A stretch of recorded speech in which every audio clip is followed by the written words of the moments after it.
The kingdom of Avarice was known far and wide for its emerald valleys, towering marble palaces, and the kindness of its rulers.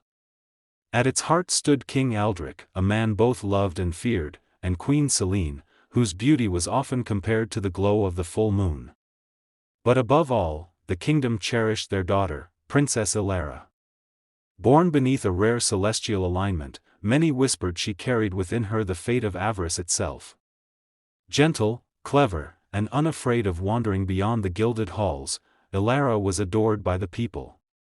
Yet such light inevitably casts long shadows, and darker forces watched her every step. The story began on the eve of her 17th birthday.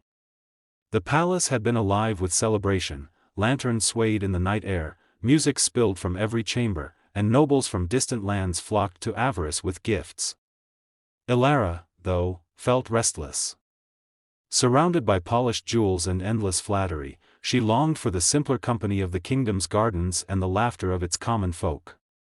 Under the silver light of the moon, she slipped away from the grand feast, seeking a moment of quiet among the rose gardens beyond the palace walls, but silence was not what greeted her.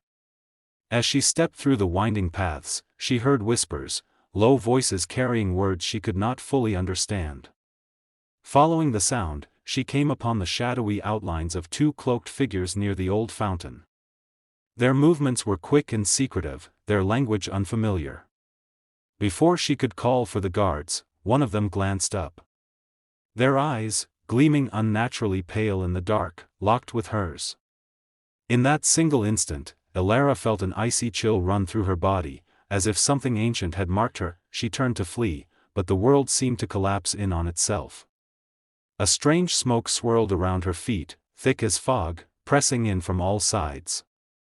The faint fragrance of iron and ash filled her lungs, and her vision blurred. She tried to cry out, but the sound was swallowed by the air. The last thing she saw was the pale figure raising a hand, a faint green glow pulsing in their palm like a dying ember. Then, darkness claimed her. By dawn, the palace was in chaos. Guards scoured every hall and courtyard. Servants whispered of vanished footsteps, of roses crushed where none should have walked. The king, usually so composed, stood pale with fury and fear, while Queen Selene wept silently in her chambers. Princess Lyria was gone, vanished without a trace. And with her disappearance, a cold shadow seemed to spread across the kingdom of Avarice, as though the land itself knew something terrible had begun.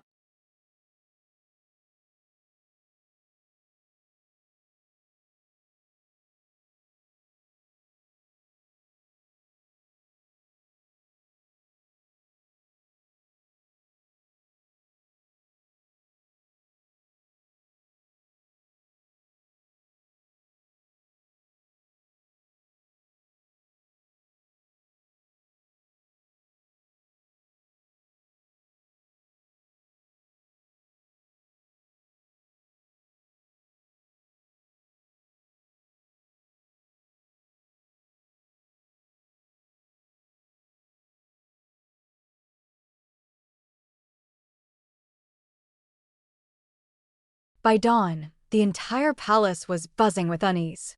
The faint roar from the mountains had spread through the royal guards like wildfire, and even those who dismissed such things as superstition could not ignore the tremors that rippled beneath the earth at sunrise.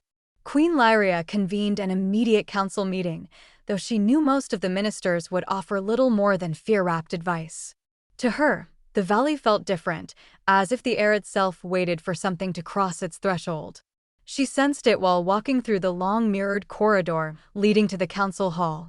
The light from the stained glass windows flickered in unusual patterns, as though something outside disturbed the sun itself. The council was deep in tense debate when the palace guards suddenly stormed in, breathless and pale. A stranger had appeared at the front gates alone, on foot, covered in dust and frost, as though he had climbed straight out of the mountain peaks.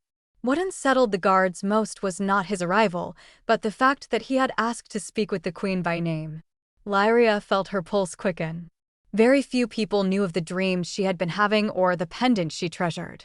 Even fewer had any reason to travel alone from the Myron Mountains, a place known for devouring the unprepared. For a moment, She wondered if this was a trap, but her instincts told her no, this was something else. When Lyria entered the courtyard, she found the stranger surrounded by wary guards. He appeared to be in his mid-20s, with dark wind-swept hair, a carved wooden staff, and a cloak so worn it looked centuries old. What caught Lyria's eye, though, were the markings across his forearms, faded spirals that resembled ancient Khamian symbols, the kind etched in stone ruins older than the kingdom itself. His gaze was sharp yet respectful as he bowed. "Your Majesty," he said, his voice strained but unwavering. "My name is Arinder. I bring a warning, and a truth your ancestors hid from you." The courtyard fell silent, the wind itself pausing as if to listen. Lyria dismissed the guards and gestured for Arinder to follow her to the inner hall. There, before speaking another word, he collapsed. He had been walking for 3 days with no rest, he explained once he regained consciousness. He had traveled from an ancient enclave concealed within the mountains, a place where monks had guarded secrets passed down through the earliest rulers of Kham. He spoke of a sealed power, a guardian imprisoned centuries ago, and a prophecy that foretold a queen who would either awaken salvation or doom. Each word made Lyria's grip tighten around her starstone pendant, which seemed to pulse faintly against her skin. She wanted to dismiss it as coincidence, yet deep down she knew there were no coincidences left. As Arinder finished, a small tremor shook the palace, rattling the windows. The stranger looked toward the mountains with fear, real fear, not the kind born from stories. "Whatever is waking," he said quietly, "is older than Kham. Older than the first kings. And it has already begun to break its chains." Lyria felt her throat tighten. If he spoke the truth, the roar she heard last night was not a warning, it was a countdown. And as she looked out the tall window toward the distant snow peaks, she sensed an invisible thread pulling her closer to an impossible fate, one she wasn't sure she had the strength to face. For the first time in years, Amara felt truly unsettled. That night, long after she returned to her chambers, she couldn't sleep. The words of the frog prince echoed in her mind, "You have my word, Kaelin." She had given a stranger, a cursed creature of the pond, her promise. She wondered if she had been foolish, yet deep down, there was a spark of something else, curiosity, perhaps even hope. When she finally drifted into sleep, her dreams were full of shifting lily pads and faint golden lights moving just beneath the water. Paragraph 2, Whispers of the Sorceress. The next morning, while strolling through the outer courtyard, Amara overheard 2 gardeners talking near the hedge maze. They spoke of a shadow that had been seen gliding across the moonlit pond the previous night, too tall to be a heron, too quick to be a person. The older gardener warned the younger, "The sorceress who cursed the northern prince still watches these grounds. The pond belongs to her at night." Hearing this made Amara's heart pound. She began to wonder if the sorceress already knew of her meeting with the frog, and if she disapproved. Paragraph 3, A warning in the mist at dusk. Amara returned to the pond, this time with a cloak pulled tightly around her shoulders. The garden was eerily still, as though every bird and cricket had gone silent to watch her pass. As she stepped closer to the pond, she noticed the mist seemed thicker tonight, curling like pale fingers that reached for the reeds.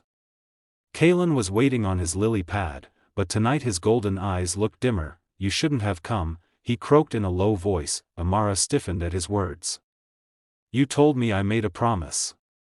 I keep my word." Kaelin's gaze softened, but he lowered his head. "Then you must be careful. She knows you're here. The sorceress does not forgive easily." Paragraph 4, The pond awakened suddenly, a soft ripple spread across the pond even though no wind stirred the air. The lilies tilted as if something massive had moved beneath them. Amara stepped back, her lantern's glow flickering against her wide eyes. Kaelin turned toward the water's center and whispered, "She stirs." The pond darkened as a shadow passed beneath the surface, a fleeting shape, long and serpentine, vanishing before Amara could fully see it. The reeds rustled without breeze, and for the first time, the princess felt the true depth of the magic that bound this place. Paragraph 5, A silent vow of courage. Fear tightened her chest, but Amara's resolve didn't waver. She knelt by the pond's edge and said in a steady voice, "I won't let her frighten me." If I've stepped into your world, then I'll face what comes with it.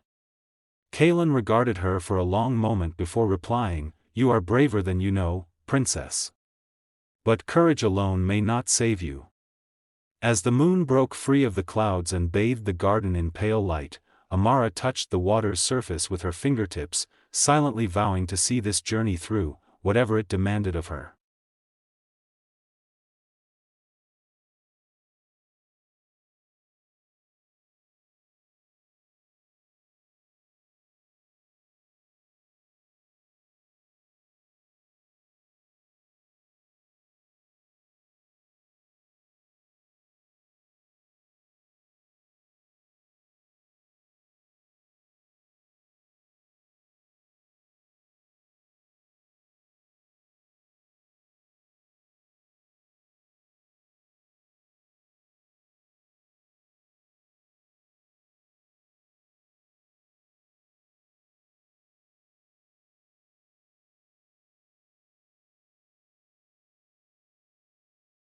The tremor that rattled the hidden chamber did not stop, it grew. Dust swarmed the air like a storm of powdered stone as cracks raced along the ancient walls.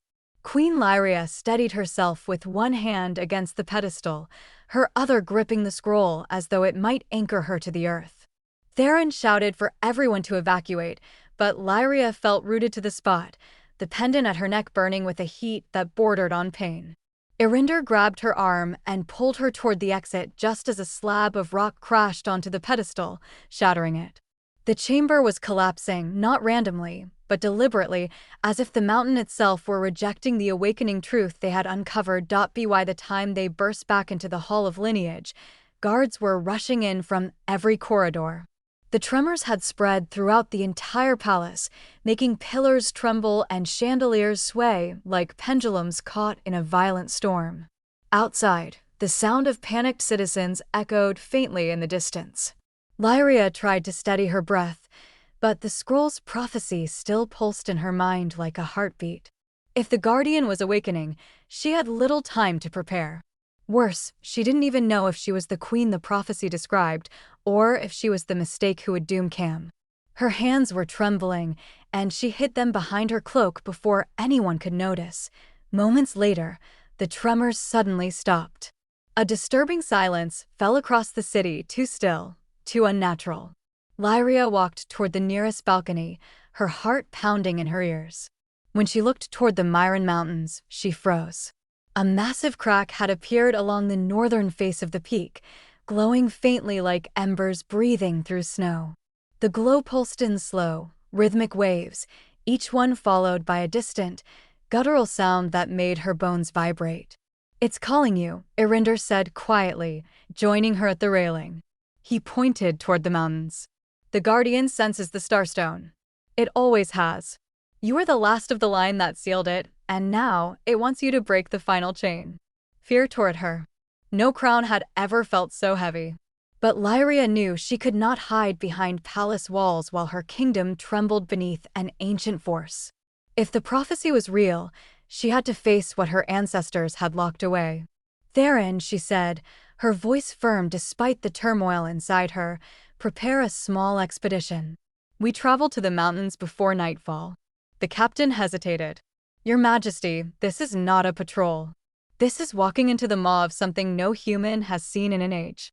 Lyria met his gaze. "All the more reason we cannot delay." He bowed, but worry clouded his eyes. And deep inside, Lyria wondered if she was leading them toward salvation, or toward a grave carved in ice and shadow. As preparations began, Lyria retreated to her chamber for one brief moment of solitude. She opened the scroll again, searching for clarity, for reassurance, for anything resembling hope. But instead, a single line caught her eye, one she had not noticed before, scrawled faintly along the edge. "The Queen's strength is her heart. What she fears, the Guardian mirrors." Lyria felt the air leave her lungs. If the Guardian mirrored her heart, then her fear could become Kham's destruction. She closed her eyes and gripped the Starstone tightly. The heat pulsed again, this time softer, almost comforting. "I will not fail them," she whispered into the quiet room. But as another faint roar rolled through the mountains, She wondered if the guardian had already heard her fear. The journey to the capital was longer than Alara imagined. She crossed valleys bathed in morning dew and climbed hills that glowed with fireflies. At every stop, she helped someone, an old woman with a broken cart, a shepherd whose lamb was lost, a child who had dropped her bread into a river. Each act of kindness made the glass shoes hum softly inside their wrapping, glowing faintly as if in gratitude. When Alara finally reached the city gates, she was struck by its splendor: towers of pearl, streets paved with marble, and gardens that shimmered under lantern light. But the people's faces were tense, their laughter thin. She overheard whispers: "The queen grows ill, the prince will soon have to rule, and whoever wins his heart may save us all."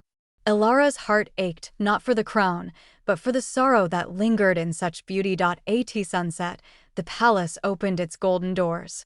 Hundreds of maidens entered, their dresses blazing like jeweled fire. Alara stood in her simple blue gown, feeling invisible. Yet, when she slipped on the glass shoes, the ballroom itself seemed to hush. The crystal floors reflected her every step, and as she moved, the shoes sang not with vanity, but with grace. Prince Aaron noticed. His gaze followed her, curiosity softening into a "we."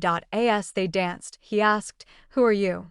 "I'm no one of importance," she said, smiling gently. "Just someone who believes kindness can still heal a kingdom." Her words struck something deep in him, something long asleep. For years, he had seen power, wealth, and beauty, but never truth so simple. Yet as the clock neared midnight, a sudden gust of cold wind swept through the hall. The candles flickered out. A strange shadow slid across the floor, a figure cloaked in black. A voice whispered through the darkness, "You cannot choose her." "The shoes belong to me,"